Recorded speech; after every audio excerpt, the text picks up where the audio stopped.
EVs are great. Wagons are great. So what happens when you bring the two together? Well, you might get something like this.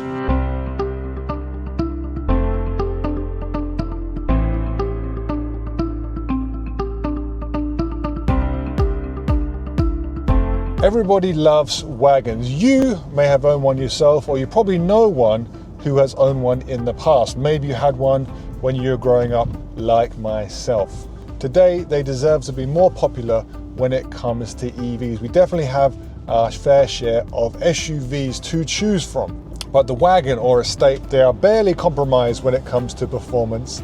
They have loads more practicality compared to their sedan counterparts, and they look just mwah. This is the NIO ET5 Touring, and it's what the brand calls the world's first smart electric tourer. And I think it might be something special.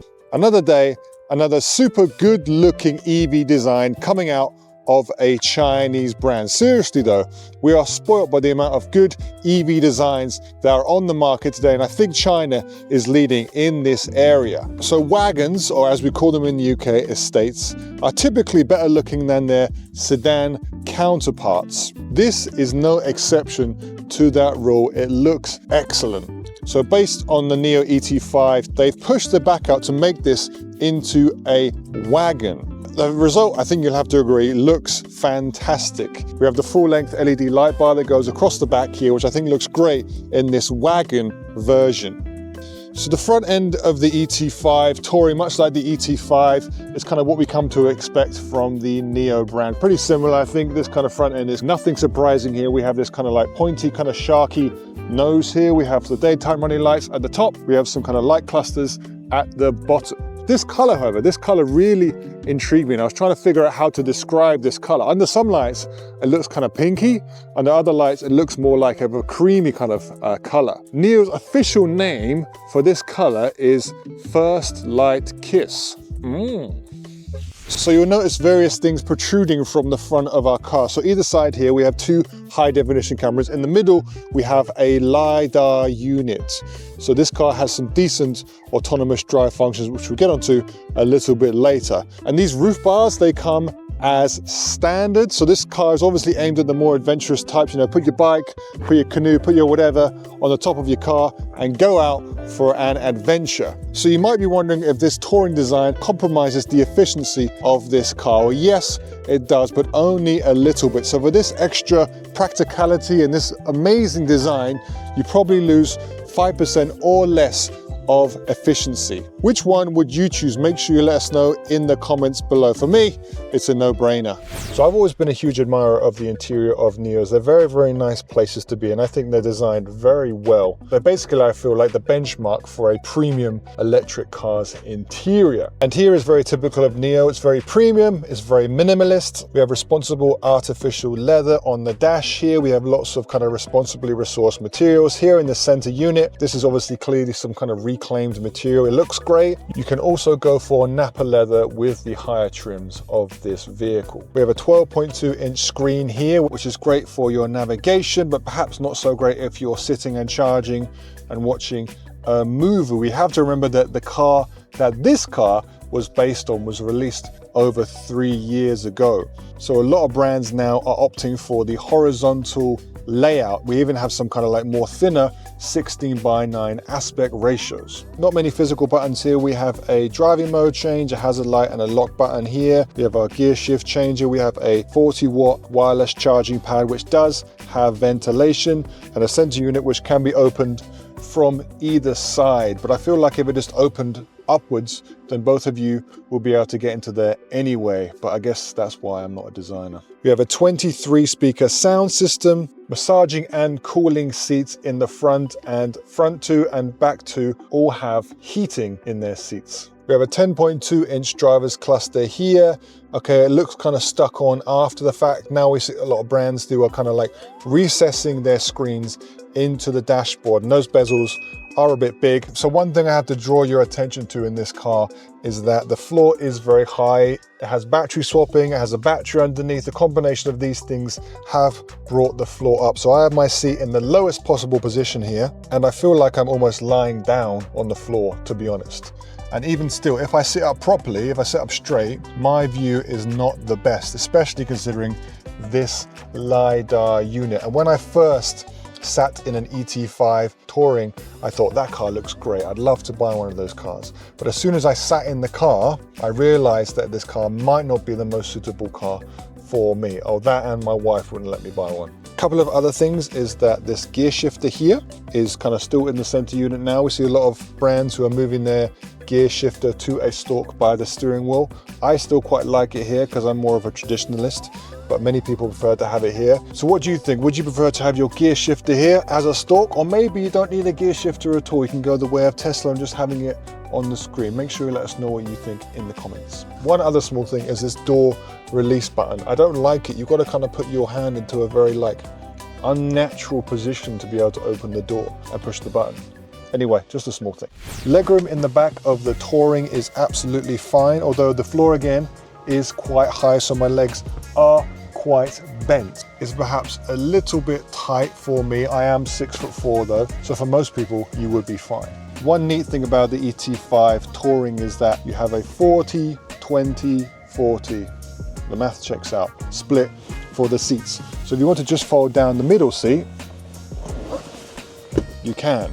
So you can have two people sitting in the back here, and you can still transport whatever it is you need to transport that might be longer than your boot space. It could be a canoe, a surfboard, some skis, that type of thing. I really like that. And speaking of the boot, let's go and take a look. Hello and welcome to the rear end of the ET5 Touring. Of course, we've got to talk about this rear space. Does this Touring shape give it lots of extra rear space? Well, the answer is kind of. We get 450 litres of space when the seats are up, which isn't a huge amount. However, when the seats are folded down, although not flat as you will see here, we do get 1,300 litres of space, which is no small number. In addition, if you are the camping sort, the ET5 Touring does have a camping mode, which will maintain your temperature and turn off your screen, so you can just lie back and look at the stars through your panoramic sunroof. The ET5 Touring has great performance on paper, at least. It has a 50-50 weight distribution ratio. It has dual motors in all its versions. So these dual motors give us a power output of around 490 horsepower, which I think in today's market is a perfectly, if not sensible number, and will push the car from 0 to 60 in around 4 seconds. So it does have the performance to match its look. And while these things are fine, great acceleration, great power, I never find NIO's cars to be the most athletic choices. And this is not necessarily a bad thing. I find that NIO's cars are best enjoyed when they're driven at a more reasonable pace. Steering is not the most responsive, and I feel like the cars are actually more geared towards comfort. And I don't think NIO's cars are meant to be driven fast. Of course, if you want to drive it fast, it is possible, but I don't think this is the best way to enjoy a NIO, and definitely not the best way to enjoy an ET5 Touring, that's for sure. We have 9 driving modes. Let's see if I can remember these. Eco, Comfort, Sport, Sport Plus. We also have a custom driving mode if you want to adjust the settings for your own personal kind of like custom settings. We also have special situations ones, so we have sand, snow, wet, and trailer. This car is capable of pulling up to 1,400 kilograms, so it's great for a little adventure away. Those sensors at the front give us some good autonomous functions. We get L2 Plus as standard. If we want to pay a monthly subscription fee, we can subscribe to NIO's NOP, which is kind of like more advanced autonomous function, so it can actually do a lot of the driving itself. As for the battery pack, this depends on what you're looking for. You can have a 75, 100, or even 150 kilowatt hour battery, depending on how much you're going to be driving your car and how much distance you need. I'd like to talk a bit more about this battery swapping, as I think there's quite a lot to say about this. So I've actually come to a battery swap station to talk about the NIO battery swapping function as it's happening. NIO's battery swapping is a very important part of the brand. As I mentioned, there's around 3,000 swapping stations in China, just like this one here. There's over 50 in Europe at the moment. That doesn't sound like a huge amount, but this is going to grow exponentially over the next few years. So battery swapping is great. I'm actually being lifted up now and the battery gets swapped out from underneath, and it's great. It's basically the closest thing speed-wise you can get to filling up your car, although I don't think we should be comparing electric cars to traditional fuel vehicles in this respect. So now NIO's battery swap is sub 4 minutes. It could potentially get even quicker in the future. There are many benefits to battery swapping besides the actual swapping itself. One being you don't have to worry about the health of your battery as it's constantly swapped out, and there's diagnostics checks running these batteries all the time. So this means the battery in your car will always be healthy and it'll always be good. So this is another thing which can give more longevity to your vehicle. Another thing is the ability to switch out for a bigger battery in a certain situation. So for example, you might want to buy or rent long-term a 75 kilowatt hour, which has ample range, but then decide to go on a road trip and think maybe I want 100 or 150 kilowatts even, which would give over 1,000 kilometers of range in your car. So this can actually be done. So while you may own or rent a 75 kilowatt hour battery, you have the option of renting one of these bigger batteries on a short-term basis, which I think is great. So you're just doing your daily task, just going around the city, have a smaller battery, and then if you want to go on a long road trip, you want one of these more heavy duty, a massive 150 kilowatt hour battery, which can take you 1,000 kilometers in just one charge. Many other brands are now coming around to this battery swapping. CATL, a leader in EV batteries, has said it will open 1,000 battery swapping stations next year. But even then, it does have the option of fast charging, doing 10 to 80% in just 20 minutes. So having the option of both of these is very powerful. In some situations, battery swapping will be the best option. In some situations, charging will be better. Having both of these in your arsenal is very powerful indeed.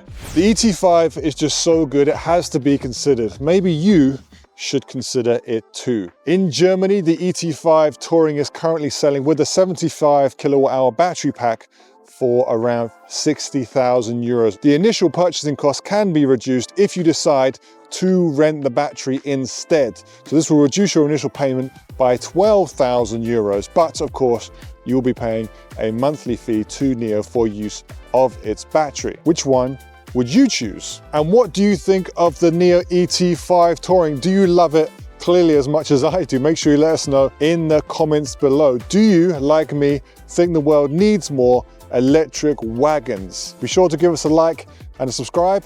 I'll see you next time.